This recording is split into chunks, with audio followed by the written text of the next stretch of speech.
Get ready to embrace debate. First Take starts now. Good morning and welcome to First Take. It's your girl, Josina Anderson, filling in for the lovely Carrie Champion. Stephen A. Smith and Skip Bayless are off somewhere being fabulous in wherever America. But don't worry about it. We don't, of course you know that they're being fabulous somewhere. Forget about writing that email you're about to send or sending that text to that person who hasn't responded yet, because guess what? They don't care about you anyways. And join us at the debate desk. Guess what? Joining me right now, I've got Freddie, too cool for you, Coleman. Wow. I got a scoop for you, Jackson, and I'm about to tell you how I feel. Kate Fagan. How you like that? You like those nicknames? I like it. Our Grammy Awards hostess for 2016 is... I'm telling you. I want to know how you guys feeling this morning. We're feeling good. Do you have a song that represents how you feel this morning?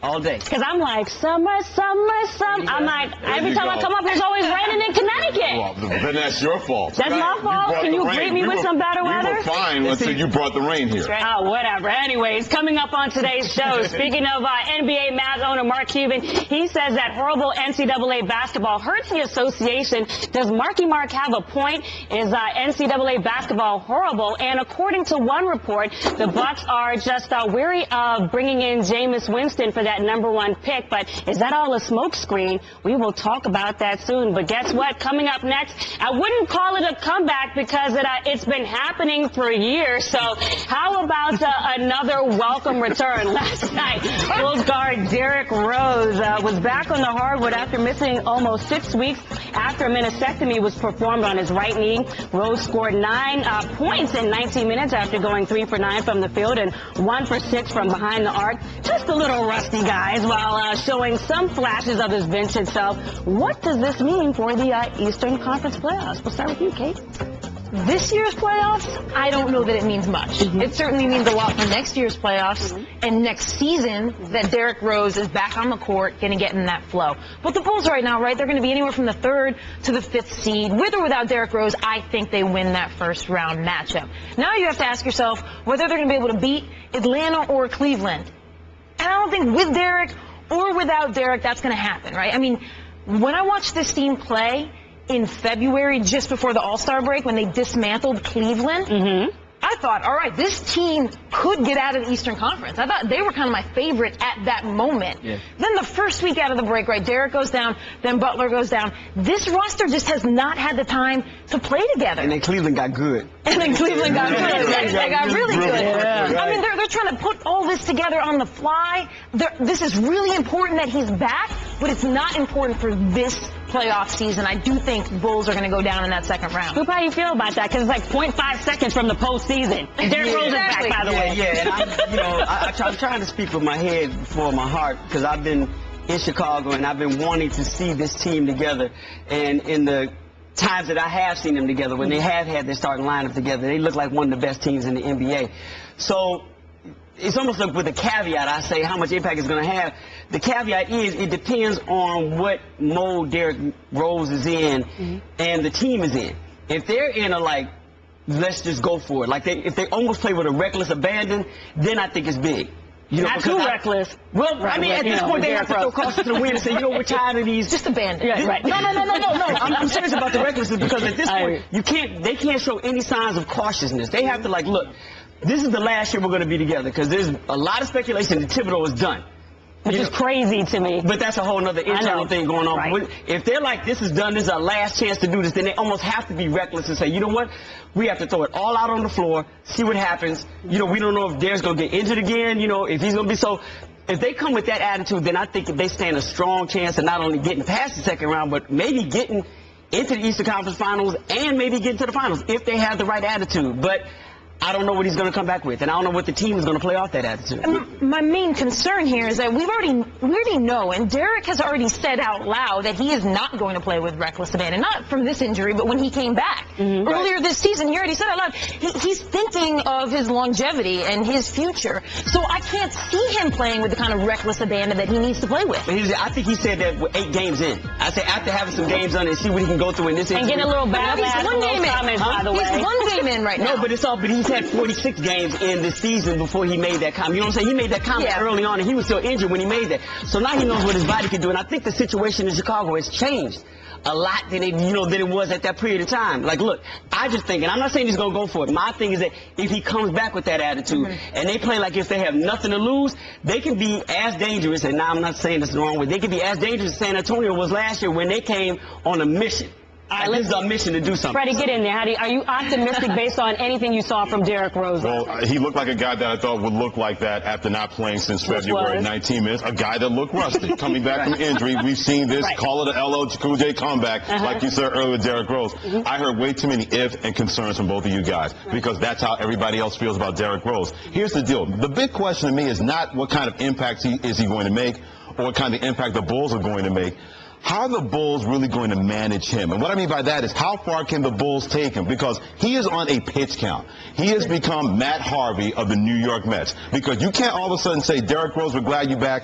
Go out there and play 38 minutes. That's going to be suicide for the Chicago Bulls to think we're going to put him out there with an NBA playoff intensity, with NBA playoff testosterone, and that this is going to work. Here's my problem I have with Derrick Rose. And I'm not going to fault his work ethic. I don't think anybody should fault that. No one should even question his heart. The guy wants to be out there playing basketball. He wants to get back to the Derrick Rose that we saw that won that MVP, and then everything went haywire the next season in the playoffs versus Philadelphia and a couple of knee injuries after that. I hope we're not seeing the future unlived when it comes to Derrick Rose. And here's what I mean. How many times we've seen great players where an injury took that greatness away? We saw with Bill Walton. If Bill Walton never had foot injuries, he'd be one of the 5 greatest centers in the history of the NBA. That's my opinion. You look at a guy like Penny Hardaway, Grant Hill, Yao Ming. I hope we're not seeing a future unlived with Derrick Rose where, man, this guy could have been really great, but his body betrayed him. His knees betrayed him. He reminds me so much of Brandon Roy. When Brandon Roy got in the NBA, that was a bad boy down the stretch. You knew he was getting the basketball, but his knees betrayed him. Derrick Rose athletically is much more gifted than Brandon Roy. So to me, it's not so much about an impact with the Bulls because I think that impact is going to be minimal because of him being on a pitch count. But if you're the Chicago Bulls, how are you going to manage this knowing that we need this guy, but he's getting $18 million plus this year, $20+ million next year, and $21+ million the year after that. You got to think in terms of financially how we got to make sure that this guy's going to be right because we're paying this guy an awful lot of money to make sure he's going to be the face of our franchise and lead us to a championship. So let me ask you this. Do you feel like then Derrick Rose needs these playoffs, even with what he's saying, like we're not sure if he's lived up to his potential or to the max that he could be showing us? Does he need a good performance in the postseason to just kind of quell thoughts like that? I think if he doesn't play to the ability that we think he can play, if he plays cautious like Kate was saying, then yes, he does need these playoffs. But he got the Adidas commercial, the comeback, I think all that plays into role. I mean, the Rose coming from the concrete. The anxious is right. You know that commercial. Because we know, all the hype, but he's not playing, though. Those checks are regular, no matter what. Those checks are regular. But the angst is building around him because he's almost looked at as a savior in Chicago. Unlike Paul George, who's coming back where they're giving him time to do this, Derrick has a time clock on him to show what he can do, or if he can do what he did back when he got the MVP. And Chicago needs him to save him to do that. That's asking a lot and of a that's guy. Asking a lot of a guy who continues to get injured. So, to me, once again, it depends on how he approaches the game. Now, Kate made a good point about him being cautious. Are the Bulls going to be cautious Exactly. with him? See, to me, the Thibodeau thing runs at the center of this. If he's not going to be there next year, it's not understandable that they're being cautious. I mean, he's had, like, how many injuries? Yeah, but it's Derrick Rose. I've said it before. Cleveland's not going to get any worse. So neither is Atlanta. Right, neither. So your time to do this is right now. Right. And with Thibodeau there, that's a rebuilding situation. But you want to make sure he's got 2 ankles and 2 knees. Go ahead. And these two things are in direct conflict. Derrick Rose and whether he's going to have a future unplayed and making sure that doesn't happen, that we have a future that he does play. And the Bulls right now in this moment needing guys on the floor who can play 35 minutes a game. You can't win in the playoffs where you're worried about Derrick Rose and monitoring his minutes. Exactly. You can't have a guy that's playing 5 minutes a quarter and he's always getting pulled at the same time. You cannot win in the playoffs that way. So basically when you're on the court, you should be ready. Either Derrick Rose is going to get out there and play, and he can't. Yeah, but I don't think it's a case of if he's on the court, he should be ready to play because this is a different situation where all of a sudden Kate, you're exactly right. You can't really coach a team where the opposition knows, okay, 3, Exactly. 2, all right, he's going to Exactly. be out, and now we can really go after him. And even when he's I don't in there, think it's going to be that strict playoff if you're the Bulls, you're going to have to. You can't all of a sudden ask him to jump in and play 30 and 40 minutes a game because you're going to wear that guy down. Conditioning-wise, let alone worrying about whether he'll hurt his knee again. Right. I It's not an think NBA he stage was gassed after 5 minutes in the first quarter, and of course he was. But I think that'll change as the playoffs go on. If they get past the first round and see what they can do, everybody feels like they get in the rhythm, and I think Tom will go for it and say, look, now we're in the second round, we either got Atlanta or we got to get Cleveland, it's all done. And if Tom Thibodeau also, that's why he's ascended, if he feels he has nothing to lose because he's gone anyway, he's going to play that guy. He's going like, look, it's going to be everybody's playing 40 minutes because I want to prove a point. But guess what? I do Orlando next year I just anyway. want those Rose commercials to have some playoff highlights in them. How about that? Well, they're going to be playoff lowlights if they have him on a pitch count. There's only so much he can do, seriously. All right, guys, good stuff. Let's stay in the association. They say, ask and you shall receive, or in Kevin Durant's case, it's get a suitable alternative. During All-Star Weekend, the Thunder Forward said he believes NBA playoffs should have votes, or NBA players, rather, should have votes, and that count towards the end of season awards, given they have more insight on which players are deserving. Take a look here. Durant said they have too much power. The players know each other inside and out. The media isn't in the film room and goes for sexy names. Now, the Players Association has responded with a unique resolution. Union executive Michelle Roberts says they are launching the Players' Choice Awards, which allows NBA athletes to recognize the outstanding accomplishments of their peers. Roberts indicated that MVP and Man of the Year award are among the awards. What do you guys think of the players giving themselves awards like this? Well, first things first, I'm going to make a pitch for Kate Fagan, Scoop Jackson, Freddie Coleman, Josina Anderson to host the awards on MTV. I'm putting that out there right now. And here's why I'm putting it out there. Look, I don't care where it is. You give me airfare to Las Vegas, a little bit of spending money, we can be bought. NBA Players Association. They're sending a message. It's not just a message that we don't want the media to have a say-so in our awards. They're sending a message that we know more than you guys, and now we have enough powerful guys in this union that are not afraid to speak up ever again. You got Chris Paul, you got LeBron James, you got Kevin Durant. All of a sudden, the players know that for the first time, maybe in the history of any sports league, they can wield that power and make it work. And whatever adversarial relationship that we've pretty much seen from NBA players the last 3 to 5 years, they have been very, very strong with their comments about how they don't like guys in the media, whether it's local, whether it's regional, whether it's national. So they're thinking, you know what? We know what goes on inside of on this court. We're doing our own show. Right. Guys are not getting enough shine because maybe this media person has an agenda against this player or that team. Well, players, their thought process is we don't have an agenda. We know the guys that can ball, and we know the guys that can't. We're not going to let you overrate and underrate guys anymore. The problem that I have with this, because I don't mind it, the problem that I have with it, all of a sudden there's going to be that 1 or 2 media people that have a vote for MVP and these awards. How strong is that backlash going to be? And how will the NBA, whether it's Adam Silver or Michelle Roberts, you got to be able to deal with that because that's the elephant in the room that's going to get increasingly larger that will have to be talked about with Scoop, how should the media feel about this? Well, to me, you're bringing up a situation where it may be players against media, and whose award has most credibility. I've always said I thought the players should have a say-so in the voting of their individual awards at the postseason. Whether it's Coach of the Year, it's Man of the Year, MVP. I've always thought there should be a percentage broken down where players get 30% of this, media gets 30% of this, coaches and whoever GMs get, to make it more fair. But now you're going to have a situation, I think, where the players are going to hand out their awards. One, it's going to be done during the summer, so we don't know if their awards are going to also include playoff runs or where players do in the playoffs.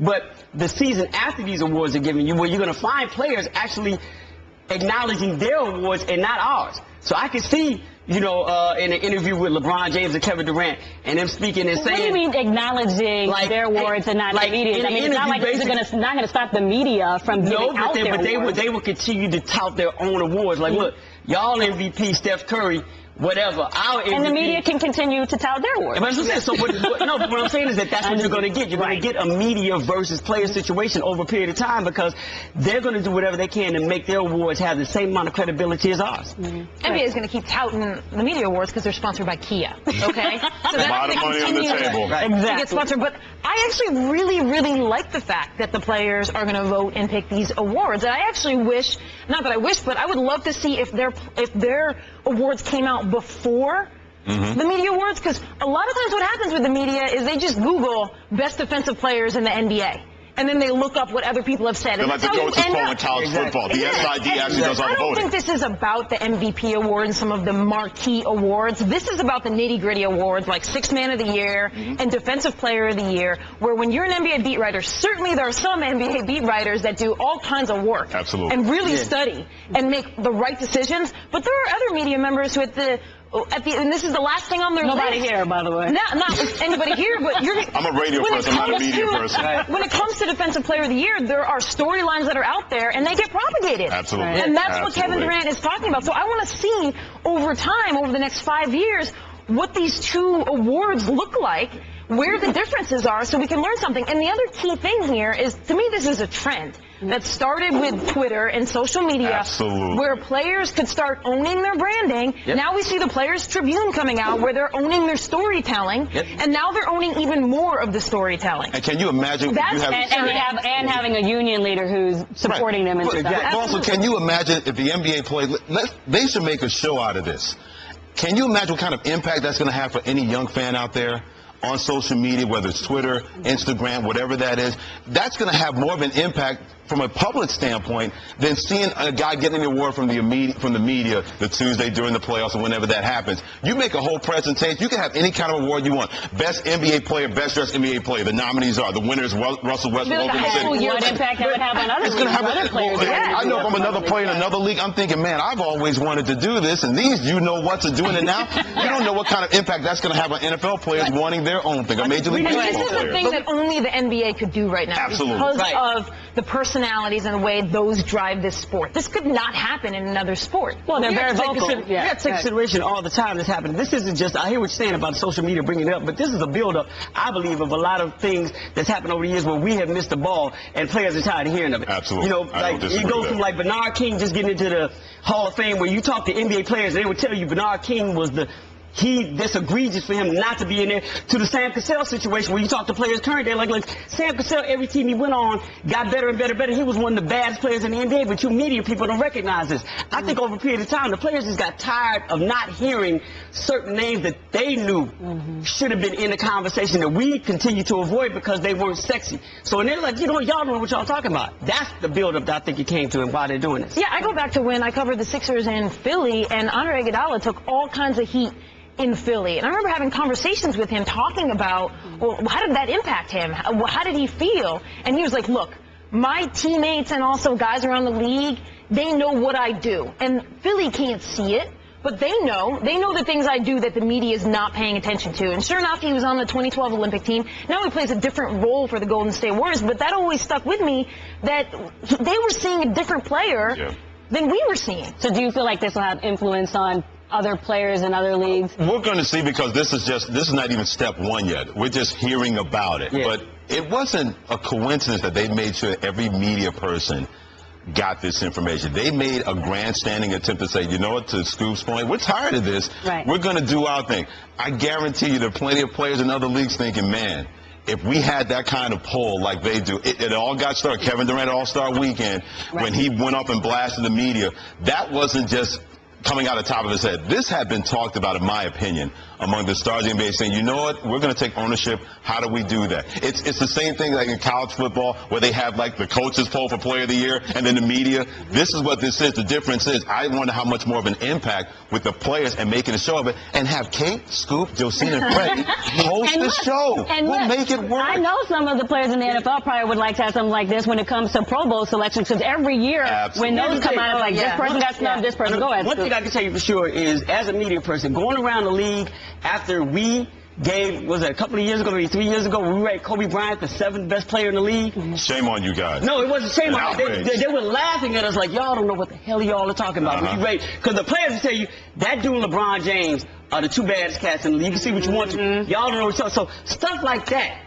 is what drove them to, like, and I trust me, I heard it all season long. Remember the whole thing? It is a two-way street, though, and a lot of these guys have stopped talking to the media. Absolutely. In an interesting, nuanced way, behind the scenes.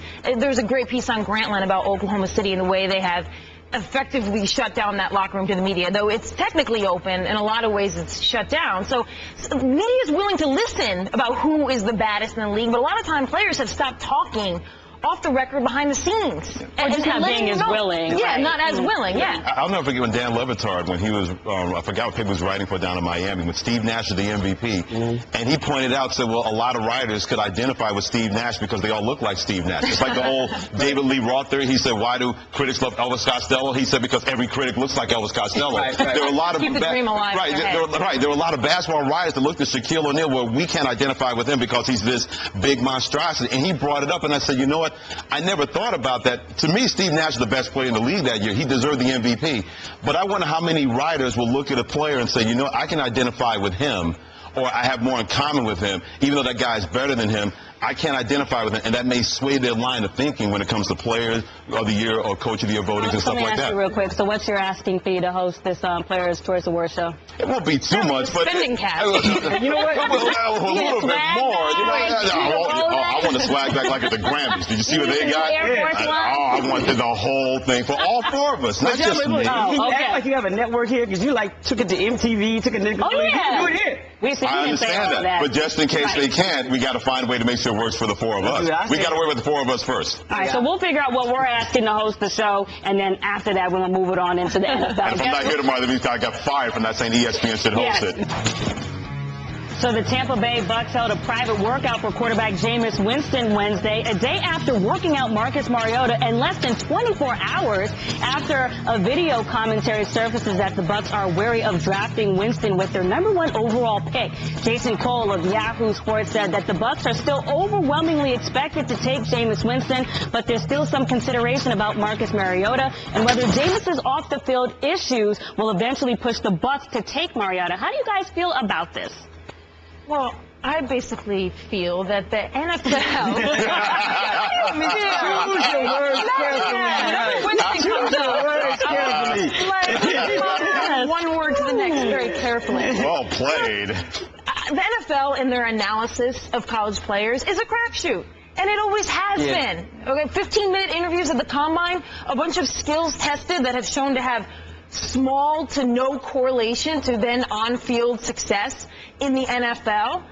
I mean, I understand why the Bucks are wary of Jameis Winston. I don't understand why they're wary right now. Right. Okay, I mean, do we not have enough information on Jameis Winston's career at Florida State? Was there not enough made about those sexual assault allegations, as well as basically every minute of his public life was chronicled, not just from reporters, but on social media, as we saw from the incident on the Florida State campus?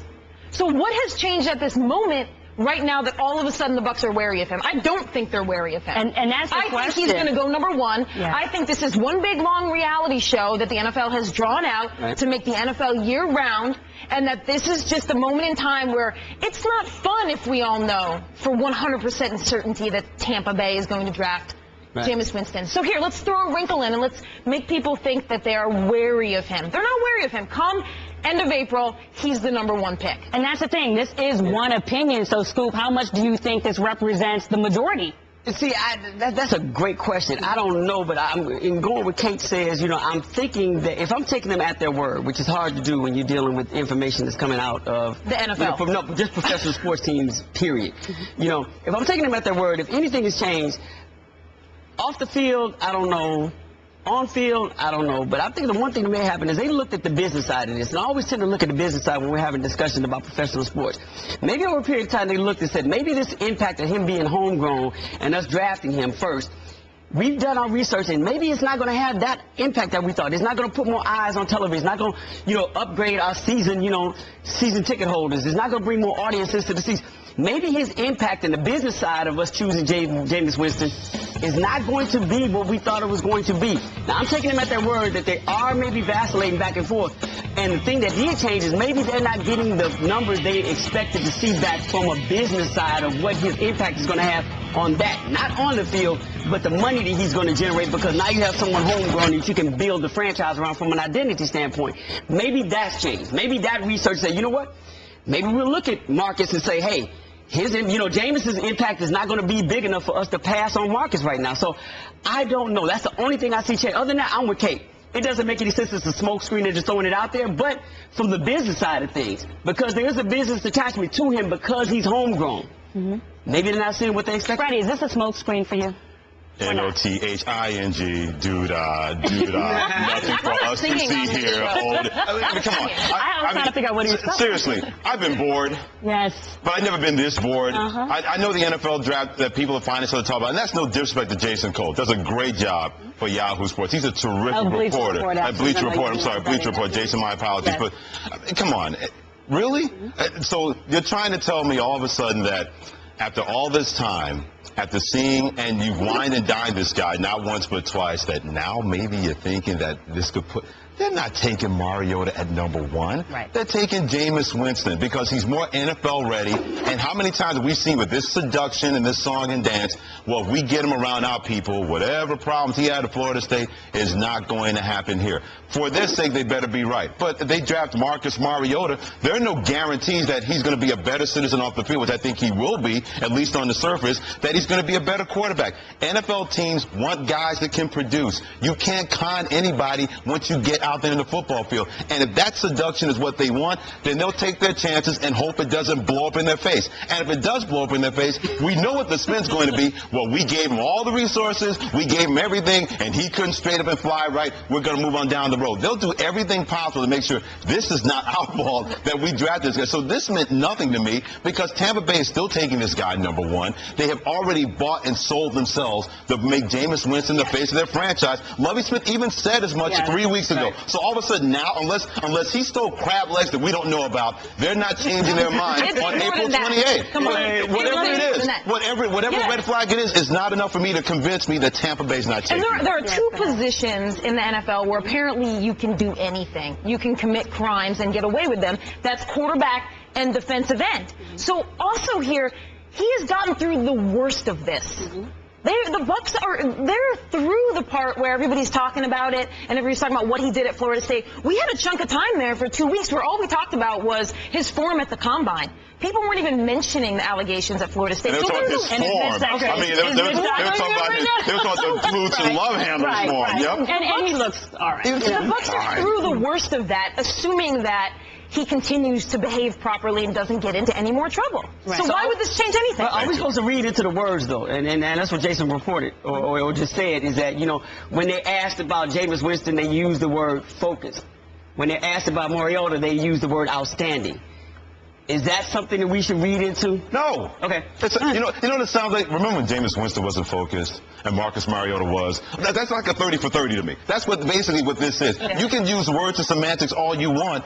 Do you believe the guy can play? That's the answer, yes or no. If you don't believe the guy can play, then you're not drafting number 1. Don't start throwing all these words at me where I got to figure it out like I'm on Wheel of Fortune and think what you're going to do drafting a quarterback. If you think the guy's the guy, then why would you come out of your face if you're Lovie Smith and say that 3 weeks ago? Unless somebody said, hey, Lovie, bad idea. We don't know if we're taking that guy. Well, he felt confident enough to say that. Speaking of Lovie Smith, because I did talk to him at the Combine, and he said to me, you'd be surprised at all the research we have already done before the Combine. And he also looked me in my eye and said, we will be sure, trust me. And this was back in the end of February, who we are taking. So, you know, these reports surface at this time. Matter of fact, we're already surprised we haven't heard from Nolan Naraki, who had something to say about Cam Newton, Geno Smith, how his smile is fake, Geno Smith's lazy, what have you. And then, you know, people still get taken where they take. Go ahead. Will there be a backlash if they, let's just hypothetically, will there be a backlash if they don't take him? No. Okay. No. From who? From Florida. Winston? From Florida. No, from Florida. Jameis Winston supporters won't like it, but other than that, that would go away the next day. See, that goes to my point about, look, if there's no backlash, like, you know, I can see, like, if Cleveland didn't draft LeBron James or Chicago didn't draft Derrick Rose. Well, that would have been idiotic. That's what I'm saying. So from a business side, maybe they're looking at it like, maybe he's, you know, the impact that we're hoping to get from this side of it isn't that big, because if we don't draft him, it's not a big deal. I'm just saying, just taking them at their word, that this could be something we need to consider. You know how you help your business? Go 11-5. You'd be amazed how that helps your bottom line. Right. But Mariota's not going to have them go 2 and 14. That's still getting a great quarterback. Still has to transition from a spread officer to pro officer. Still hasn't called That's how you solve that problem. If they take Mariota, though, it's going to jumpstart the conversation of what do they know that we don't know about Jameis Winston. Because they're not going to take Mariota because they think he's a better quarterback, right? They're taking Mariota because he's a better citizen, potentially. Exactly. Well, and he's better for the business. He's better for the business of the Tampa Bay Buccaneers. Go 12-4. That's great for your business. Okay. Andrew Luck had these questions. He got to the playoffs his first year. No one said anything about that. I got you. I'm just, you know. So Go 12-4. with this opinion from Jason Cole, and obviously definitely respect him, but still for me, file this under what we would expect to hear around this time. And speaking of filing, file this under what else would Von Miller say or no? Broncos linebacker Von Miller was recently on Sirius XM radio and said this about the team's chances with Peyton Manning at quarterback. We can win a Super Bowl with Peyton, and I think that's the only thing that really matters. To win a Super Bowl, we're going to need Peyton Manning, and I think that he's going to be able to play at a high level. I mean, it's Peyton Manning, and whatever it is that he needs to do, he's going to do it. I mean, that's one position that that I'm just not worried about it. So how far can the Broncos go with Peyton next season, Freddie? Playoffs, definitely, because I know the quarterback we saw at the end of the season was a shell of himself what we saw at the beginning, but that quad injury was very debilitating. Yeah. He wanted to gut it out. Why? He wasn't their best option. He was their only option if they were going to survive in the playoffs, and it didn't end well for him. We saw the game against the Colts on passes of 15 yards or more. He was 2 for 12 with 8 overthrows trying to compensate for that injury. This is still a solid team. I'll say playoffs and no Super Bowl, and here's why. That running game, we talked about this before we got on the air, everybody. That running game, he needs a Terrell Davis to be his John Elway. And right now, that guy, Terrell Davis, is not on that roster. The line is good. The defense is solid. But you just wonder, and I still believe this is Peyton Manning's last year. And we know how much he puts pressure on himself. He's very detail-oriented. He wants everything done right the first time, the only time. I just wonder, with all of that being an aging quarterback, those injuries have had a cumulative effect on him. There's only so much he can do to beat that and beat Father Time, which the last time I checked, 3,000 trillion to 1 to 0 with Father Time. They are completely undefeated. So I think they'll make the playoffs. They're still one of the best teams in the AFC. But I can't see this team going to the Super Bowl because those special moments you're going to need from Peyton Manning, you can't expect to have that happen a lot throughout the regular season. Then he has nothing left in the postseason. He's still great, but not great in a way he can do it by himself and will the team with his ability to get to the Super Bowl. So I really feel like the question is, can you believe, like you said, that Peyton Manning can be there throughout the duration of the season? Because he passed Brett Favre with the career touchdowns last season, and then obviously he wore down. Do you feel like you can get a healthy Peyton Manning? Oh, yeah, I think so. I think during the regular season, there's no problem. I think everybody's looking at it, and even within their team, like, look, through the regular season, we're fine. If we go 12-4, we're fine. If we go 11-5, we're fine. If we go 10-4, as long as we make the playoffs, which I'm pretty sure they still have confidence Peyton's going to get them there, it's after that. It's like, who is their matchup in that first round? Do we have to face Indianapolis again? Do we have to face the Patriots again, depending on where we land? That's where the questions come into play. I don't think there's any question during the regular season. I don't think they have a choice to have any question. Because there were some in the middle of last season because he incurred that leg injury and then the play started to drop off. But that's an immediate injury, and he's had all season to recover from that. What we're going to see is a Peyton Manning close to what we saw at the beginning of the season last season, and especially if he has incentive with this being his last season, if he's going to retire at the end of this season, then he's going to go all out. He's going to play Peyton Manning football for the first 16 games for the regular season. Now, after that, that's when it becomes questionable. But for Von Miller, yeah, they have to believe that he's going to be the one taking there because there's nobody else that can. They don't have a solid running game that's going to take them there. They have nothing else on offense really not to take them there where you're thinking about it. Let him fall. We just talked about it off camera. Mm-hmm. You take some players off of their team, what happens to their team? You take him off of that team, what happens to Denver? They're 5 wins. Thank you. That's what I'm saying. So what else? Like you said, what else is Von Miller supposed to say? Right. All their eggs are put into this one basket that is called Peyton Manning, and that's fine. Mm-hmm. But how far is he going to take them? It depends on who that matchup is in the first round of the playoffs. Okay, here's what I'm wondering from you. What about the mental side of Peyton Manning? Because as you said, it's not the regular season, postseason. Are you confident in Peyton Manning's mind and handling pressure in the postseason? I am. Mm-hmm. Absolutely. I think he can win the Super Bowl this year. I think that team can win the Super Bowl. I don't think they're going to. I think what Von Miller is saying is that he's the only guy that can possibly win the Super Bowl for us when I look on that roster because we don't have, like you said, we don't have another option. We have to believe he can. I think the one difference that I think we'll see this year is under Gary Kubiak, Peyton, who has thrown high volume at times, will be throwing more in the range of like 25 to 30 passes a game, which I think will be good for him. It's some longevity will keep him healthy for sure. I mean, and you got John Elway, who won his Super Bowl at 37-38. He only threw 29 passes in that Super Bowl win. So the key for the Broncos here, they have a good line. They have Chris Anderson. That running game needs to take it up a notch. So if the Broncos, they can get somebody though. Yeah, if they can get somebody, they can still get somebody. So there's some ifs here. Mid-season trade. So you're not losing faith in the Broncos with losing Julius Thomas to the Jaguars? I would lose faith that Peyton Manning retired. Nothing against Julius Thomas, but there's a reason why he went to Jacksonville, because nobody else is going to pony up that kind of money for a guy that couldn't stay healthy the last 2 years. Is this team, if this is Peyton's last year, which I think most of us believe it will be, is this team good enough to rally around that?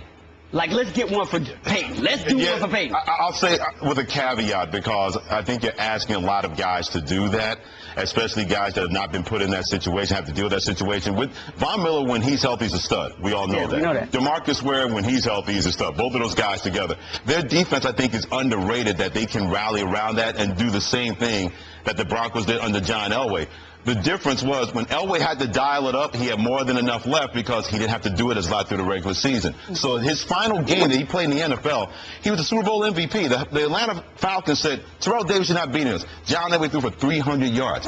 That is something that if the Broncos are going to win the Super Bowl, they're going to have happen, because if they ask Peyton Manning to do that week in and week out, by the time the playoffs roll around, doing that, that's going to be a lot of mental pressure on the guy that loves that, but 11-13 in the playoffs hasn't really thrived in that. But guys, I don't think it's just the Peyton Manning factor. I also think it's the physicality factor, because you look at what happened after they went to, the Super Bowl, and then Elway made all those changes, like you said, trying to get a key, trying to get DeMarcus Ware after the Seattle Seahawks just buffed him up. Even on that first play, we saw Cam Chancellor lay wood on Demaryius Thomas. So do you feel like outside of Peyton Manning that you have the requisite physicality from this team to play studs like, the Seattle Seahawks or the Baltimore Ravens down the line?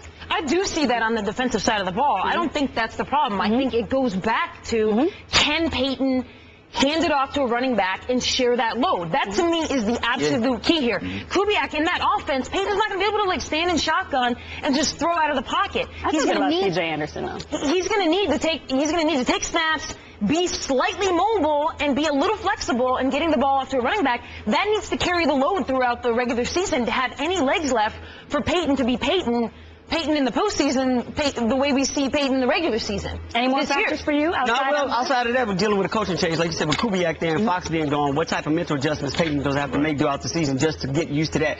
It's easy to say you're on the same page coming into an NFL season before the season starts. Everyone's on them. Right, but once you take a loss that you're not supposed to lose, how a new coach and an old veteran quarterback that may know more than the coach, how they're going to get, how they're going to get back on the same page and carry out victories. I think we need to look at that.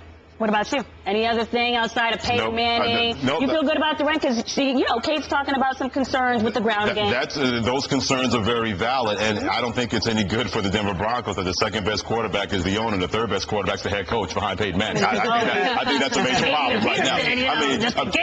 They get an Adrian Peterson, and they vault to the top of that line because that guy's a difference maker. But Minnesota Vikings, I don't think they're going to part with him, and if they do, don't have him in the NFC.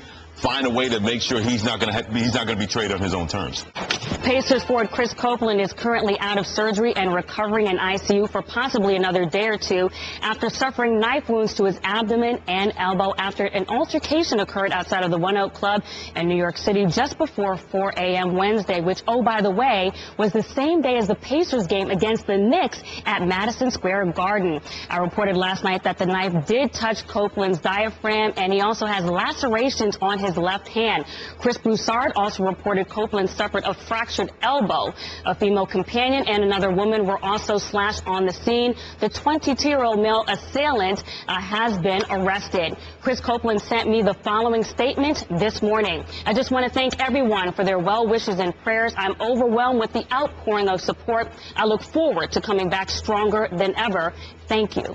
What is your reaction to this, Kate Fagan? Well, full disclosure, I was at Colorado when Chris was at Colorado, and actually in 2003, we haven't talked much about this, he was actually shot in Boulder at a birthday party. Somebody opened fire, and he was shot in the back. And he still has the bullet, like, below his right shoulder, and that happened in '03. All right, so 12 years later, we have kind of another random event. Because everything I'm reading, all the reports I'm reading, Chris had nothing to do. Chris did not initiate this. This is being in the wrong place at the wrong time. And that's tough for me to swallow, because I've followed his career, and he was overseas for such a long time. Guys like that almost never get to the NBA. Guys like that who aren't drafted, who don't make rosters and spend 7-8 years overseas, never make NBA rosters. So now he's kind of the feel-good story, and all of a sudden you have this questionable timing for him, right? Like, because everybody can say, why are you out at 4 in the morning? Even if you had nothing to do with this, why are you out at 4 in the morning? Now, Chris is a good dude. He works extremely hard, and yes, he likes the nightlife, right? That's also a thing. Those two things are mutually exclusive, though. I mean, you can work hard and also be out until 4 a.m. So now, I'm just concerned now that the conversation is going to spin to, like, why are you out? Should we have curfews? I don't think NBA's team should have curfews. I think this is an anomaly. We haven't seen anything like this in a while. I think it's like, Chris, get better, get healthy, hope you're back, move on. I think we're at the point where there's always a code in the streets that we always say. It's like, at this point in day and age, you got to respect 8-year-olds, because you never know what somebody's coming with. So all celebrities, you know, entertainers, professional athletes, this should be a clear indication of what you need to do to learn to just walk away. Just, I don't care, 3 in the morning, 3 in the afternoon, it doesn't make a difference. Whatever it is, just learn who you are and just walk away. You know what I'm saying? So whatever argument came about, like, Chris, just do. You got everything to lose. This dude, nothing. Whatever, as soon as the beef even, you see somebody's chest full up, walk away. Because it's not, and I think that's what we need to get out of this. And hopefully, you know, I think there's always a teachable lesson in everything. In this situation, you know, like I said, Chris has been doing this thing. I think him not being there may have a slight impact on the Indiana Pacers during the playoffs because of the role he was playing. You know, and they need everybody they can get if they're trying to make a strong playoff run. But just walk away.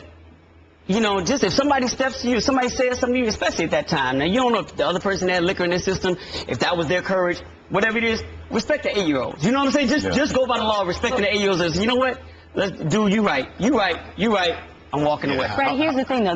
This wouldn't have happened, though, if there was a curfew. So what do you feel? But it could have happened at 2 in the afternoon. That's my point. It doesn't make a difference. So but it happened before 4 but this is grown folks' business. Those things happen. I'm not trying to be cold here. I have a lack of compassion. But how many times have we read stories about things that escalated from a minimal beginning?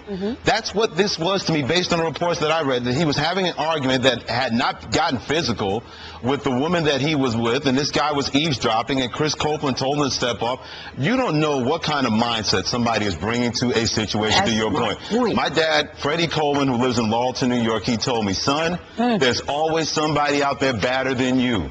So it doesn't matter what your intent is, that person's intent may not be in the same shared space that you're going to have. Chris Coleman may have said something as innocuous as, you know, man, this is just personal between me and my woman.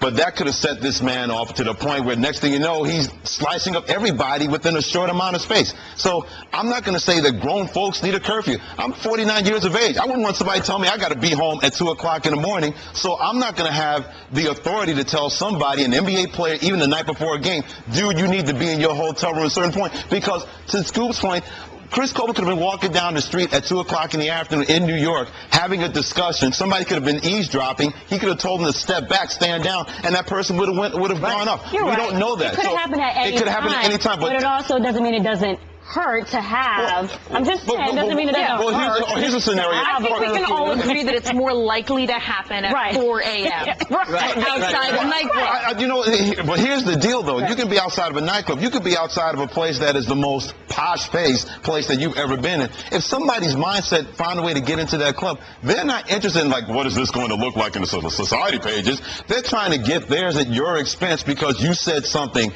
that put them in a situation where they felt the need that they were going to do something about that. Look, I shoot you, I'm brainless. You shoot me, you're famous. It's really that simple. Always recognize who you are in the situation. That dude is a nobody. Chris Copeland, dude, you're an NBA ball player with a lot more to lose. If you're having an argument with your girl, dude steps in, you pull us aside, just keep walking. You know, now to me, that's where the 3 a.m. in the morning things, because you don't know what this dude is on at 3 in the morning, and it is 3 in the morning. We all come from the club. Yeah, and we know what that's all about. Right. So at 3 in the afternoon may change a little bit of that dynamic because you don't expect that. But with the old Richard Pryor joke, be home by 11 because stuff starts popping off at 11:30. Because people are going to pitch, and you know what, right. at 11:30 according to the joke. Recognize who you are and what you stand to lose in those moments, and I think that's that teachable moment here. Look, Chris is not a big name ball player. You know, nobody, Chris Copeland, before this happened, people on the street are not going to know who he is, but he needs to know who he is in this situation. Now, if he's in this happened and an NFL ball player happened to be the dude that's under argument, then you go back and forth because he has something to lose also. But some just random dude comes into your argument, take your girl, step away, keep it moving. Well, for the record, Solomon Hill did say at Madison Square Garden before the game that they do not have a curfew, and he agrees with what you guys are saying, that they're grown men. You shouldn't be telling grown men what to do. You have to have faith that they'll be able to comport themselves. Right, that they'll do that, and Frank Vogel said he agreed right before the game that that's how it should be. So we all agree that that pretty much should be the case. I wish the best for Chris Copeland. Yeah. To me, that's my main deal, because when you talk about getting close to cutting your diaphragm, this could have turned out a lot worse than what it has turned out to be for Chris Copeland. So, to me, it's not about curving. It's about trying to make sure you're as safe as possible, whether you're an NBA player, Major League Baseball player, NHL player. How many times we heard about guys getting in fights in NHL? And I'm thinking, I said, well, number one, I'm not fighting an NHL guy because they can fight in the ice. They can get behind on dry land. So I'm leaving those guys alone. But these random incidents have happened time before. That's not going to stop even if you place a curfew on somebody. I'm still saying I think bed check, 10:30, snuggle up to the Oreo cookies and your skim milk. Okay, hold on a second. Hold on a second. Oh, that's right. Oh, that's right. It's not 1975. That's right. I just wanted to make sure. I just wanted to make sure. How much time, range, course, playing, how much you can take us through on the process over the last 8-9 weeks. I worked my off. That's the easiest way to kind of describe it. I worked hard. It was... people would never understand how much work I put into it to come back and do this again. Well, Tiger Woods makes his return to competitive golf after a 63-day layoff. Woods has finished just 2 of his last 9 official PGA Tour events and is a combined 31 over par in his last 5 majors. Odds at the Westgate Las Vegas Superbook on Woods to win this week at Augusta National improved from 50-1 last Tuesday to now 15-1. Are you guys excited to see Tiger Woods return, Kate? Yes. Yes. I can't wait for his return. Look, I didn't love Tiger Woods back in the day. I obviously didn't love... You were the only one? Because he was boring. He was boring. All right. He wasn't vulnerable. He wasn't human. It was fun to watch him play golf, I guess, but it didn't seem like you connected.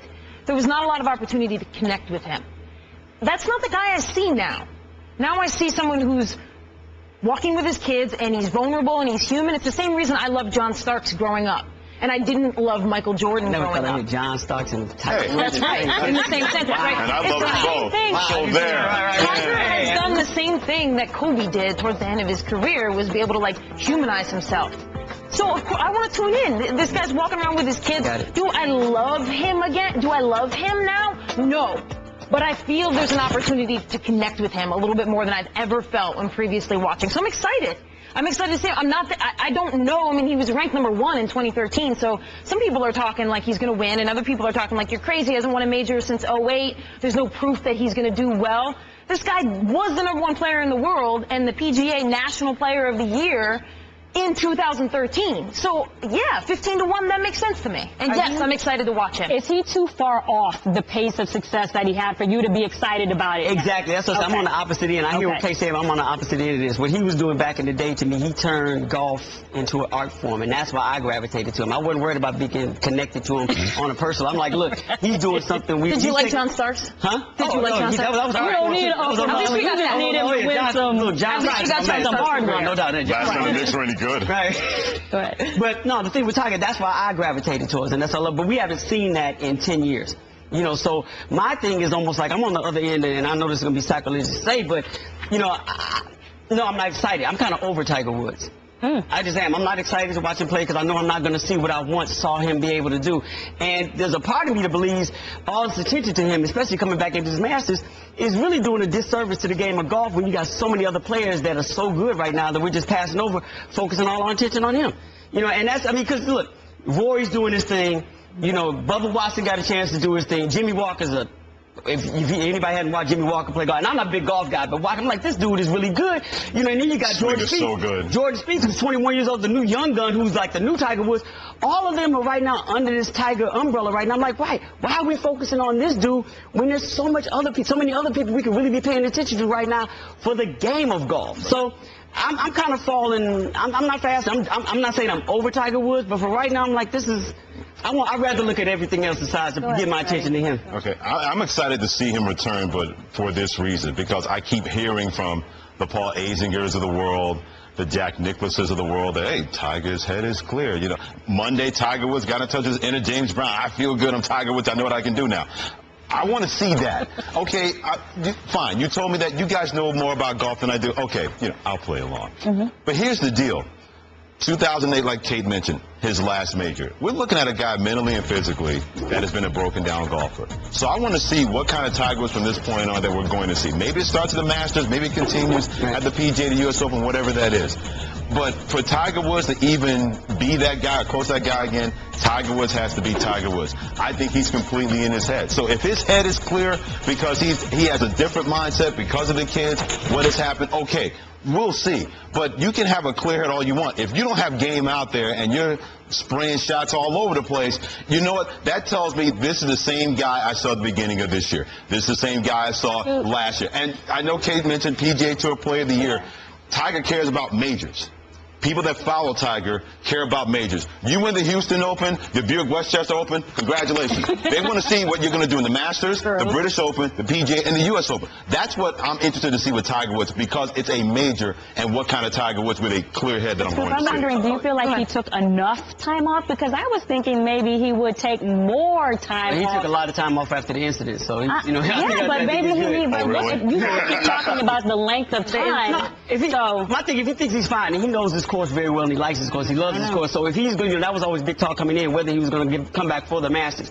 If this is a comfort level for him to come back, cool. I think he knows the amount of time he needs to take off. It's almost like LeBron James taking off those couple of games, or was it 9 games LeBron took off, and he came back and he's been like on LeBron level ever since. Hopefully that's going to happen for Tiger. Now the one thing I will say I will like to see, if he makes it through the cut, if he plays on Saturday and Sunday, now the one thing I do want to see, if he's competing, the impact that's going to have on other players. I want to see if they feel he's back and this rest has done him good, if that intimidating factor that Tiger used to have over players that I think is gone now. Oh, it's completely gone. Yeah, so I want to see if they will start wilting. I want to see what Rory is going to be like. I want to see what Jimmy Walker's going to, Bubba and Jordan.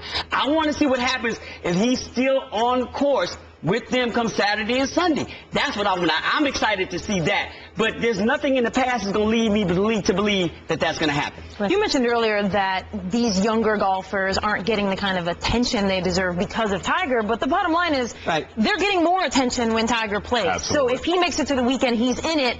One of these other guys, he's going to get a much bigger spotlight. And also another interesting thing that I think is happening here is I can't decide whether Tiger of old can reinvent himself and become new Tiger, but also perform well. You are who you are. Or, on the drive up here on ESPN Radio, they made a great analogy. Or is what's happening here, like we saw Mike Tyson at the end of his career. Every time he fought at the end, people were like, oh, Mike Tyson's going to beat that dude. Because he's Mike Tyson, and we just can't get that image of prime Mike Tyson out of our heads. Is that what's happening with Tiger? We don't know yet. Yeah, but the image that I have in my head, Kate, is a guy that limped off the golf course too many times like this in the last year. That's the image that I have. I've gotten that image of 14 major winner Tiger out of my head because I deal in reality. The reality is this guy is in his own way mentally. Whatever physical ailments, I think those physical ailments are still there. The old line is you can play if you're hurt, but you can't play if you're injured. And I wonder how injured Tiger Woods is really and thinking he's going to go back out there at a major and frighten Roy McIlroy. Roy McIlroy would love, hey, Tiger, I see you. I'm not afraid of you. I want to be like you, but now I want to beat you. Those guys don't fear him. Can we get predictions real quick? Do you feel like he's going to make the cut? Yes, I do. I think he's going to finish top 15. And you? Yeah, I think he's going to make it. Okay. Wow. No. No. I hope to be wrong. I hope I have to apologize on Twitter. And if he doesn't make the cut, is it because he should have taken he needed more time? I just think if he doesn't make the cut, it's because he didn't play well. I don't think time had a lot to do with that. And he didn't play well. I don't think time had to do with that. I just think he's ready to play. He wants to be out there. That has nothing to do with it. It's just that he didn't make shots. And I think Freddie's point is that there's a mental comfort zone with him going back and coming back to the Masters. Absolutely. I think if it was another tournament, he may take more time off. That's a good but this point. particular tournament, he has to be there. They don't change the course. He knows the course. And to be honest with you, we're talking about Tiger Woods. Tiger Woods basically has become the Derrick Rose of golf. He's had 10 injuries in the last 9 years. Wow. So, him coming back is like, what are we expecting to see? I don't know. That's my answer. And that's the point. And my thing is that there's a lot of other golfers out there, no disrespect, but there's a lot of other golfers that for this particular tournament that we could be paying attention to and not just shining this light on him. We wouldn't be paying attention. Huh? We wouldn't be paying attention. No, I disagree. I disagree. We wouldn't pay this much attention. We wouldn't be talking about him on first take. Right. Not here. Right. No. Right. Not here. I think we'll be paying. Not anywhere. This still is the Masters. Geico presents Strange Saving Stories. Astronomers detected an interstellar transmission. It stated, Geico, 15 minutes could save you 15% or more. The implications were staggering. Was the cosmos telling us we could all save hundreds on car insurance with Geico? Or did their radar merely pick up a signal from the nearby Rufus and Clyde's morning show? We may never know. Geico. 15 minutes could save you 15% or more on car insurance. Dallas Mavericks owner Mark Cuban says he isn't a big fan of college basketball, and the horrible state of college basketball is hurting the NBA. What's this? He says, quote, if they want to keep kids in school and keep them from being pro players, they're doing it the exact right way by having the 35-second shot clock and having the game look and officiated the way it is. You've got 3 kids passing on the perimeter with 10 seconds on the shot clock. They try to make something happen, and 2 other kids stand around. They don't look for anything and then run back on defense. So there's no transition game because 2 out of 5 or 3 out of 5 or in some cases 4 out of 5 kids aren't involved in the play. Freddie, do you agree with this? No, but here's a different reason why. Because apparently he didn't watch Wisconsin or Duke or Wichita State play this year, because those 3 teams are really, really good and they play really good basketball. I agree with his point from this standpoint of, in the big picture, yeah, they need to get rid of the 35-second shot clock. I think that needs to go down to 30. Yeah, 30, yeah. I think 30 would be perfect because we'll see the skill level that's going to happen. But here's another reason why I agree with him from a different standpoint. Coaches want control. In the NBA, you can't do that. They let the players play. What did Mike Krzyzewski say about what his team was able to do against Wisconsin? I trusted my players were going to do what we had talked about in practice. I didn't need to micromanage them. There are too many coaches out there that know they have that kind of power, and they're going to micromanage those kids because they're interested in winning games and winning it their way and being lord of all they survey. It's not a college coach's job to make a kid ready for the NBA. It's their job to win games. It's their job to bring the talent to win games. If you can do both, that's fantastic. You can be John Calipari. That's fine. But those guys are exceptions. They're not the rule in college basketball. So I agree with the NBA, the NCAA being a horrible game, mainly because of uneven officiating, coaches controlling everything, and I think the shot clock should be 30 seconds. But here's the deal with that. If you're Mark Cuban, they're not interested in making your product better. That's your job as an owner, as a general manager, and as a head coach. If a kid is that horrible playing college basketball, here's a novel idea. Don't draft the kid. Draft somebody else. So I'm not interested in like, oh, this is bad for our league. No, you make your league better. College will do what it has to do, but when they get to the league, you make those players better when they get there. If you can't do it, then you find somebody else that can. It functions like it functions, and I agree. To a point, I agree. I don't say I agree with Mark Cuban. I hear what he's saying, and I've watched enough college basketball to know that outside of the Wisconsins, the Wichita States, the Kentuckys, whatever, Arizona, I've seen series offensively through a lot of teams look like the Harlem Globetrotters. You watch the Harlem Globetrotters, that's what they do. They do the 3-man weave up top, and then they run a play, and a lot of college basketball teams operate like that. But to Mark Cuban's point, they're not in college long enough to have an impact on the game. You know what I'm saying? If you really talk about draft picks that get into the NBA, the way they're drafting these kids early, they're not in college but 1 or 2 years. So what type of damage can you do to a kid in 6 months that is there that can't be restructured once you get to the NBA? I'm with Freddie. It's on them to change it.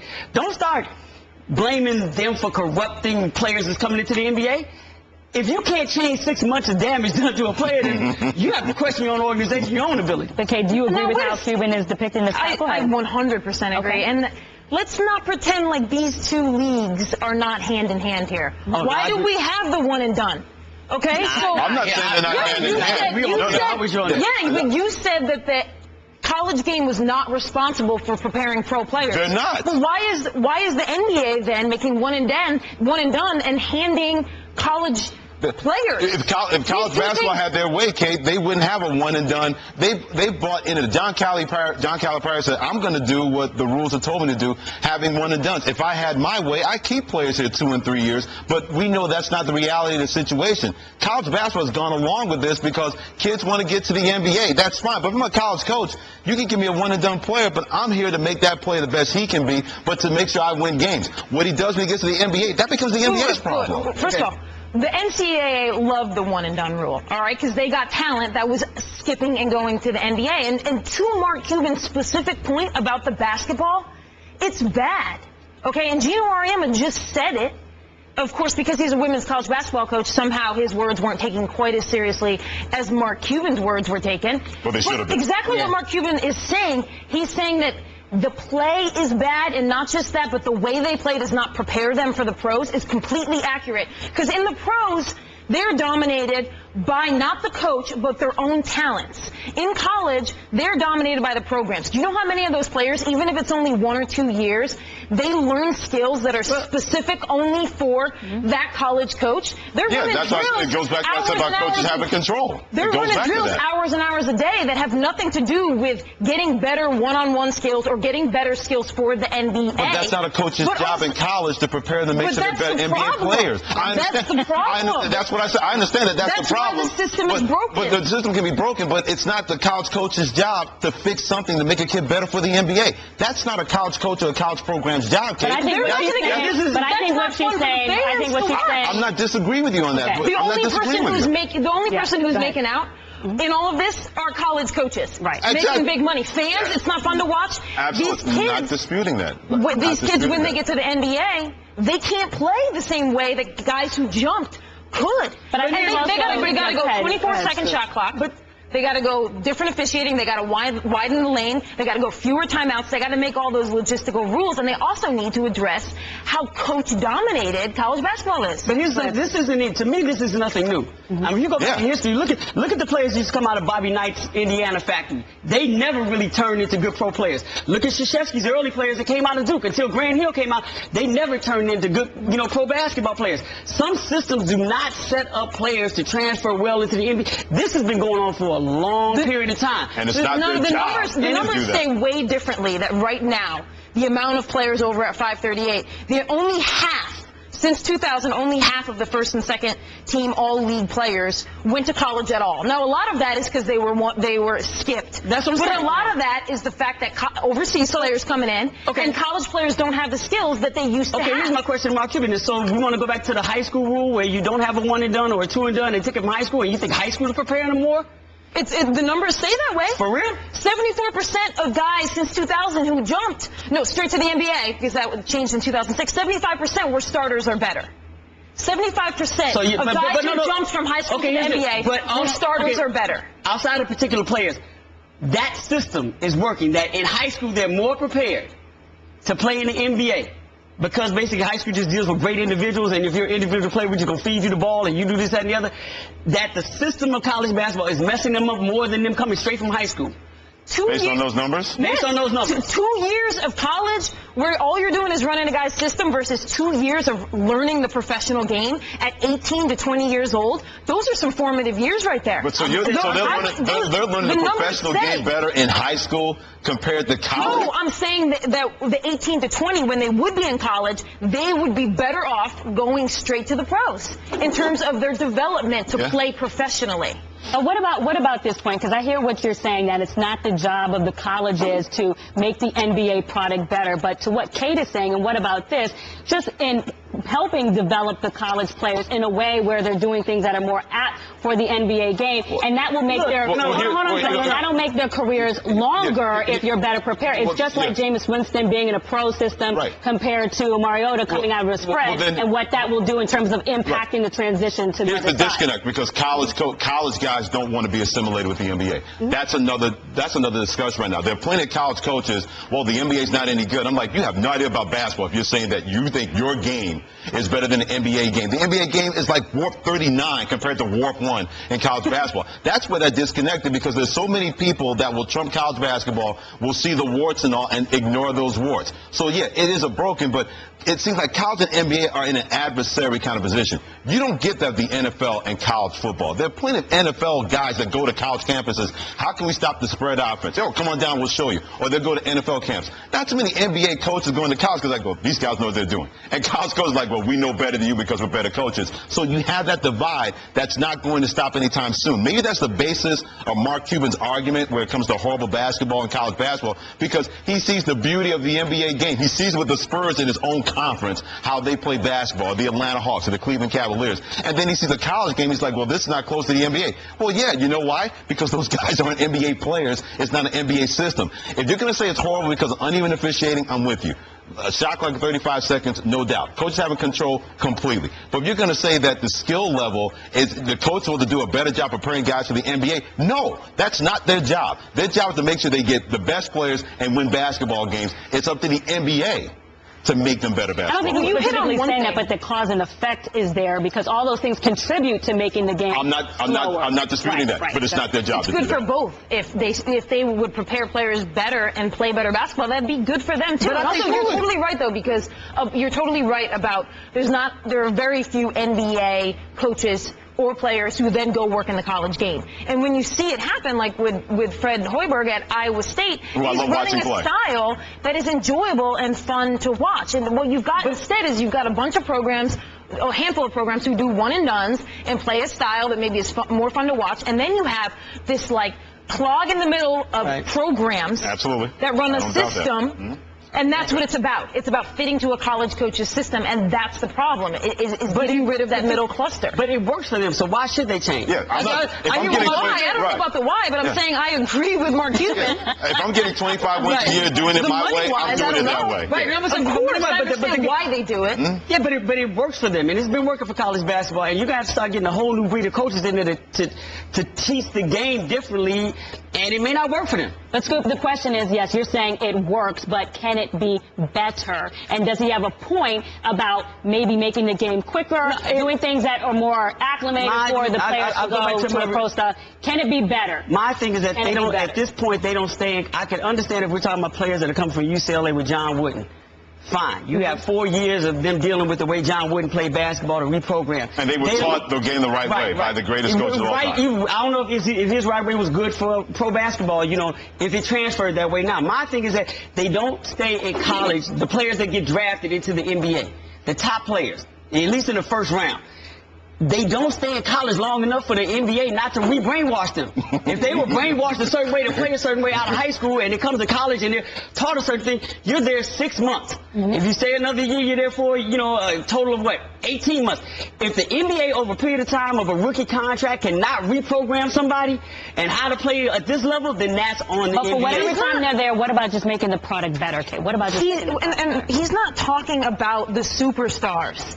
There have been 51 one-and-done players since 2006. That's not who Cuban's talking about. He's talking about guys 5 through 14 or 15 on his roster who have been in college for 3 or 4 years. And it's not about reprogramming them. It's about from 18 to 22 as a player, you did not develop your skills in the same way you would have. Don't draft them. Go to the D-League. Go to the D-League. Go to the D-League. You're going to draft a different player who's been there 3 or 4 years. Then you complain about that because you have ownership control over that. No, if you have this issue with college basketball, regardless of what round you get drafted in, if that problem is that big enough for you, don't draft them. And you have an option not to draft. They got to draft players. But they're players everywhere. But the biggest pool is in the college game. But all he's saying is that college game needs to be sped up. I agree. And players coming out of that college game are not prepared. Like they were the previous generation of college players. He has 2 picks a year. That's it. Basically, there's some trade. You have the first round pick and the second round pick. All these players you're talking about overseas, you can go get. Go get them. Is this like a get to my lawn argument? No, but to that point, you know what? If he's so concerned about the NBA not having college players develop for his league, you have more than enough scouts to go everywhere to find players. He drafted Dirk Nowitzki from Germany. I don't think there was a big pipeline of German players until even maybe Christian Velt before that Detlef Schrempf. There wasn't like a big pipeline of these European and foreign players. So if you feel that way, and if you want more American players, then say that. We want more American players to develop a better skill level. We're not worried about Mark Cuban. I'm sure we'll figure out who to draft. Right. He is trying to paint a larger picture about a larger issue. The point is more macro. It's a macro point, not like, hey, Mark Cuban, go draft somebody else. That's fine. Don't expect college to do your job. That's what I'm saying. Don't expect college to do your job. These things are quid pro quo. Those 2 leagues are too intertwined for them to be like, no, I think you guys are making it micro in terms of if you don't like that player, don't. And I think you're making a macro point about the overall product of the game, correct? I think we did say it about the overall product of the game, but Mark Cuban's trying to say this needs to be better for the NBA. No, college basketball has to fix itself. When college basketball fixes itself, they don't help the NBA. And if it is a big problem, let's see how many owners follow suit with this. How many owners just come along and just follow his lead, they're saying the same thing, the same thing. I think he's going to have to prove to the team that football is important to him, that being the man, being the starting quarterback for the Cleveland Browns is important. It is his goal. It's his single goal in his life. I'm hoping that when we come back in April, we see a new Johnny, and everybody is kind of blown away with his commitment, and I think he's got talent. So it's just a matter of if he commits himself to it, we could have a really good quarterback on our hands. Joe Thomas said he lost the trust of some of his teammates in the clubhouse. Did he lose yours? Does he have to win your trust back? I don't think so. I think he just needs to, work hard. Anyone just wants to see you play well. That's the best thing you can do for teammates is play well. So you show up and you're on top of your stuff and you're doing the right thing and you're performing well, everyone's going to be happy. Well, Joe Thomas thinks Johnny Manziel must win the team's trust back, while Alex Mack disagrees. Our Chris Mortensen reported earlier this month that the Browns are 90% done with Manziel, but are still waiting to find out what they get when Manziel returns from rehab. So I'm asking you guys, is it too soon, Scoop, to give up on Manziel, Johnny Cash already? Well, I think there's a knee-jerk comment here before we see we get back. But I understand the comment, based on what happened last year and based on how I'm pretty sure there were players even on his own team that were uncomfortable with the way that he came into the league and all the attention he was getting. And it's not hate. It's like, look, like we talked in the last session, this isn't college anymore. You're in the pros. You need to adapt. And he never adapted. So I understand the comment. But let's wait and see. I think there may be some dysfunction. I think that, there may be a difference of opinion because of what they want and what they feel about Johnny Manziel prior to even all this happening. Mm-hmm. And that's leading into the comments being made, the difference in the comments. But also you have to take consideration, Mac is a center.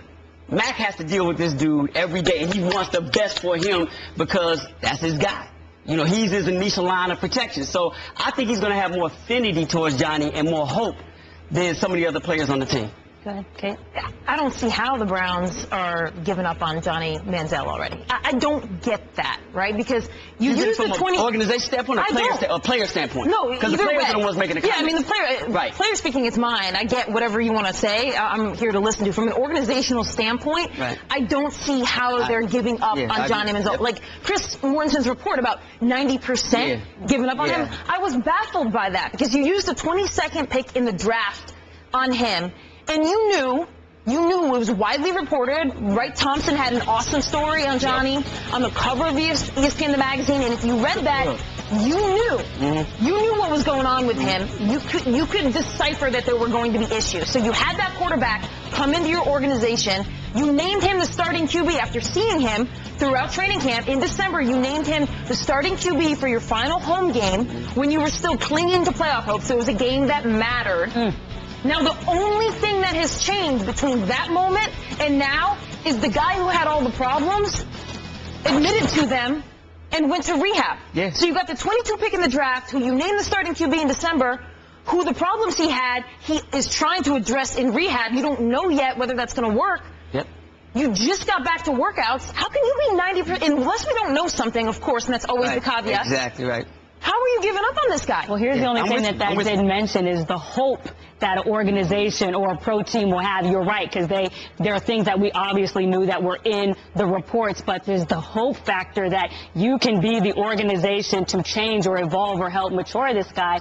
And you're right, that's the other aspect is we have to assume that the Browns know more than what is out there with regards to Johnny Manziel. To your point, it is way too soon to give up on Johnny Manziel, but that leeway is a lot shorter now, and it's because Johnny Manziel has to figure himself out. You know, he told us all what we wanted to hear, or if we didn't want to hear it. Oh yeah, when I get to the NFL, you know, I'm going to be committed and everything like that. Not even 1 year into his NFL career, he went to being that Johnny Jam Boogie guy that we saw in the commercials in Texas A&M. So you know what?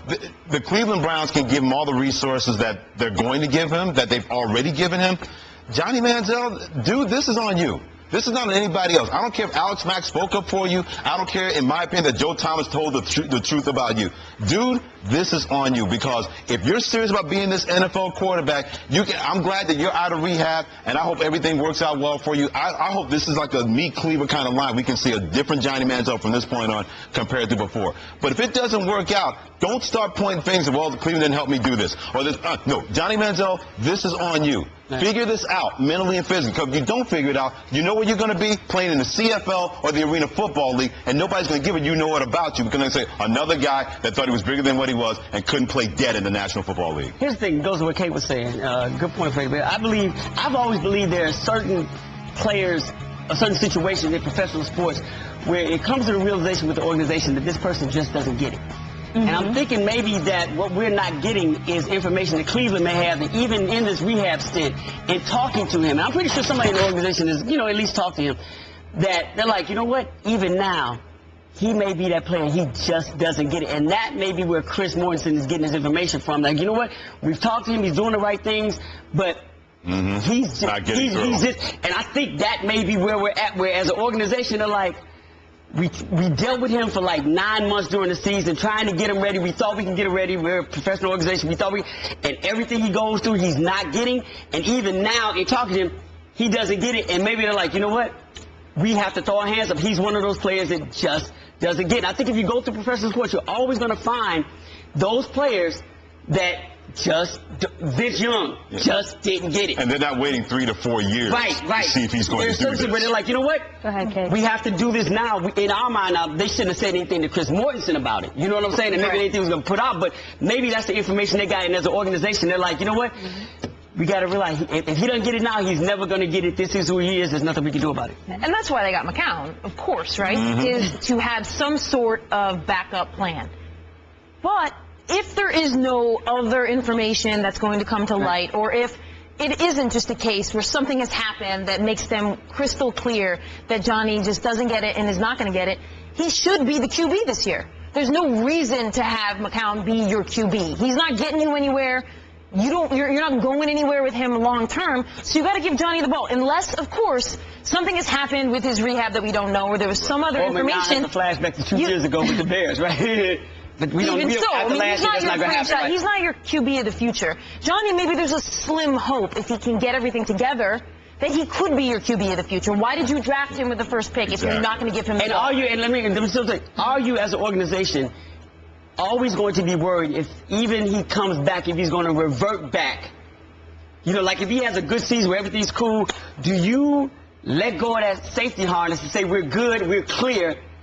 Or do you, as an organization, you always have in the back of your mind, he can always go back. You know, if he gets success, if he starts to become successful, he can revert back to that Johnny. Now we got problems all over again. I'm not a conspiracy theorist, but you play one on TV. No, I'm not going to play one here. Let's put it that way. Right. I just wonder how much of that report of Chris Mortensen was like the Browns' way of trying to get him to get his act together. Because if you want somebody, I have my moments once in a while. 70% then? No, but no, that's not going to get it. If you say that 90% is a lot closer to 100% of this organization not being behind you, okay, if we're telling him this and he's not paying attention, well, if he sees it and all of a sudden his name is not up in lights. Hey, 90% of us in this organization, we worry about you. How much of that could have resonated with him? Here's the thing. The off-season conditioning program is about to start. So you have to have some type of direction, because it's not like they're starting to prepare for the OCP like right now. Right. Those things were starting after the combine. They have to get that going. So you have to have some sort of direction. And yes, I agree, that could be motivational to some extent, but I'm sure some of it is also partly, you know, trenched in information that they've had based on how he comported himself during the To me, they did this before when they drafted him. If you remember, they drafted him and they made an announcement that he's not going to be the starting quarterback. And it's like, I thought that was motivation to get him focused. Like, look, we're not just going to give you the keys to this organization, so we're not going to happen. And that wound up backfiring on them.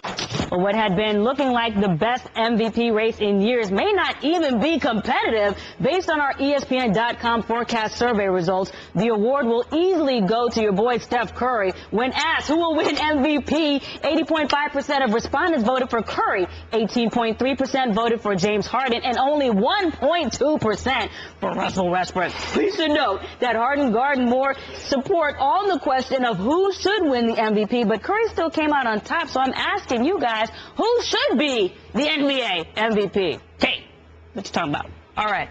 Who is the best player? LeBron James. Yes. Who has the best numbers? Davis. Who's most outstanding? Russell Westbrook. Nice. Who's the best player on the best team? Steph Curry. Who's the MVP?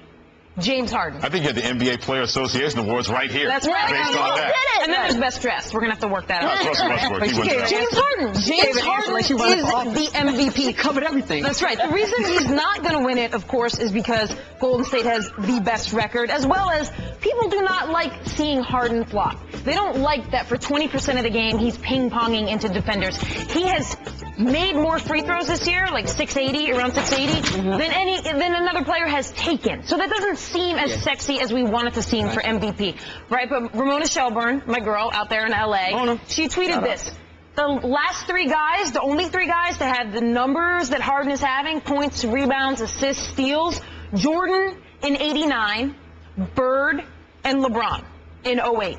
All right, so this is the kind of year that should win the MVP, but the reason he's not going to win it is because it just doesn't feel right to people. Which is a shame, really. Feels right. It's a shame, really. He's fun to watch. There's no knock on him. His team's the best. He makes those incredible plays.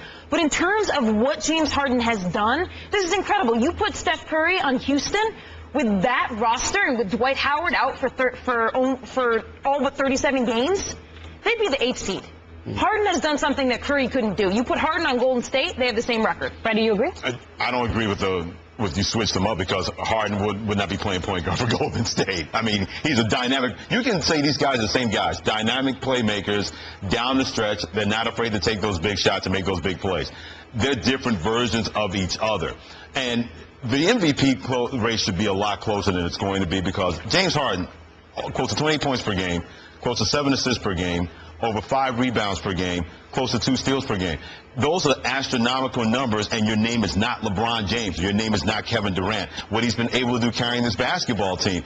I would choose Steph Curry for, not just because he's on the best team in the NBA. That's an easy way to back up your argument. I just look at this guy time and time again, okay, not only has he raised his level, but he's raised everybody else's level. Draymond Green's a better player because Steph Curry's there. Klay Thompson's been terrific because Steph Curry is there. That ability to do that. Not saying James Harden didn't do that with Houston. He's been a one-man gang because they had no choice in that matter. But then I look at an MVP and say, okay, when you raise your level, can other people come with you? And we've seen that with Golden State. That's why we make the argument for Steph Curry. I'm good either way with who wins, because James Harden may have more of a deserving case based on what he's done. But I think Steph Curry raising his level and everybody else's level and having 63 wins, that's why he gets the MVP from me. But it should be a closer race than it's going to be. What they were able to do without Dwight Howard, should that get more weight in this discussion as far as James Harden? I think it should, and the fact that James seems to always do something when somebody else does something. Russell Westbrook has a triple-double, James comes out and goes for 50. You know, Steph has 38 and has a spectacular game. James is going for 40 back-to-back. I think he's the one that wants the MVP, and he's playing like he wants that award. Steph is not playing like that. Russell's not playing like that. He's the one that's playing like he wants the award. I don't think he's going to get it, though. And simply because of what Freddie just said, I think it's going to be Steph Curry, because I think the voters are enamored with the fact that they always associate wins with productivity on the court. So what your team does has a lot to do with your performance. And I think because Golden State has the best record and they're having a unique season, that most of that is because of Steph Curry, and that's why they're going to lend and give the award to him. Me personally, on the who should win, I'm one of those individuals that's stuck in the format that it's an individual award that we're giving, and I'm crazy for this, but what Russell Westbrook did to me is historic. We may not see that again. You know what I'm saying? And to me, when you start doing stuff that's historic, that needs to be recognized, because what we're giving is an award for an individual. We're going to see another season like this from Steph Curry. We're going to see another season like this from James Harden. We're not going to see Russell Westbrook ever do this. We may not ever see 11, triple-doubles, an MVP in the All-Star game, doing what he's doing without Kevin Durant. We're not going to see this again. So my lean is, to me, he should get it, because the award shouldn't be predicated on what your team does. It's an individual award. That's it. It's who had the best season, who played the best basketball. To me, he did. But he's not going to get it. Steph is going to get it strictly because they always have a tendency to attach a team success on what an individual does. Well, definitely hot seasons for James Harden and also Steph Curry. So either way, you're good. You want Harden and you want... I want? Yes, to win MVP. Come on! Yeah, I want a tie. I want a John Stockton, Karl Malone deal. I want to split down the middle. No. Yes. No fencing. Hey, I want it to now. I want Russell Westbrook. Oh, my goodness. You asked me if I want. I want okay, Russell that's Westbrook. what you want. Hey, Kobe, when he averaged 35 points a game, didn't get it. And we're not going to see that again. I like when people do stuff that's historic. Well, the defending NBA champion Spurs have put the league on notice that they are ready to defend the title after they beat the Rockets last night for the team's 9th straight win. According to Elias, the Spurs tied the longest streak in NBA history with 9 straight wins by at least 12 points. So what percentage chance do you give the Spurs to return to the NBA Finals? Because, Scoop, guess what? This is the time of year that Manu Ginobili, Tony Parker, your boy Tim Duncan Sproul, that Ponce de Leon, Fountain of Youth, okay? What do you think? I think that cologne, that's what I think. The one thing Elias didn't say in that is in the 9-game thing is by 12 points, but it's actually by 20 points. They have been murdering people, taking it out the box. So, and they're doing it while Thiago Splitter in the last 3 games. So, Freddie said something in the meeting earlier that they're looking better now than they did, in the finals. And, only problem I have with that is that they in this course they played, Orlando and Miami and Denver. So, it's not playing against the best team and looking this good. Their chances are unbelievable. To be honest with you, I thought this would not happen. I thought last year they were on that mission. Yeah, they were on a mission to basically get back what they felt that they lost. Now, to me, they're the scariest team. They're at the top of my list right now. Freddie, real quick, what do you think? Go ahead. 50%, because the Western Conference is nervous, and they should be, because they have what everybody else wants, and they know how to get it. They are missed free throws from being back-to-back champions. They make a couple of free throws. They beat Miami in Game 6. Maybe LeBron stays in Miami. I give it 50%. The Western Conference is nervous. Well, I take percentages very seriously now that I'm doing a new podcast with 538. There you go. Promote yourself, girl. Come on now. Kentucky was only 40% to win the NCAA tournament. So I think 50% is too high right now for the Spurs. When you look at the body of work, right? So I'm going to put them more at like 25, 30%. It's actually higher than I would have thought for any other team, but it's because it's the Spurs. And a lot of the reason we saw earlier in the season them struggling was because they put the handcuffs on themselves a lot of times. Yep. And Popovich, the way he runs that roster and the minutes and the rotation, he builds them to this moment. So the body of work it doesn't work the same for them as it would for other teams. So I give them right around 25, 30%. Well, we know the Spurs have a magna cum laude in managing minutes because they're also impacting other players like LeBron to do the same thing. When you're younger and people older than you are figuring out how to get it done in terms of fatigue. And why are you looking at me when you were talking like that? I wasn't making a point by looking at you, but guess what? You still look good. Pleasure to sit on this desk with you guys today. So for Kate, for Scoop, for Freddie, we will also be back here tomorrow to bring it home on First Take. Someone's losing their job for that, believe me. All right, you guys, enjoy the rest of your day. ESPN Radio, bringing you directly to the biggest events in sports. Center field, well hit, Hunter back, out of here! From opening day of baseball. Throw to the plate. Safe at the plate. Right through the World Series. For the third time in 5 seasons, the San Francisco Giants are the champions of the baseball world. Whether it's LeBron, Chris Paul, or Kevin Durant, when the NBA tips off, ESPN Radio is right there when a champion is crowned. We have a new world champion. The San Antonio Spurs are the world champions. And when the magic of bowl season arrives, ESPN Radio is your home for the new college football playoff. The college football playoff first national champion, the Ohio State Buckeyes. The biggest events in sports can be found right here on ESPN Radio.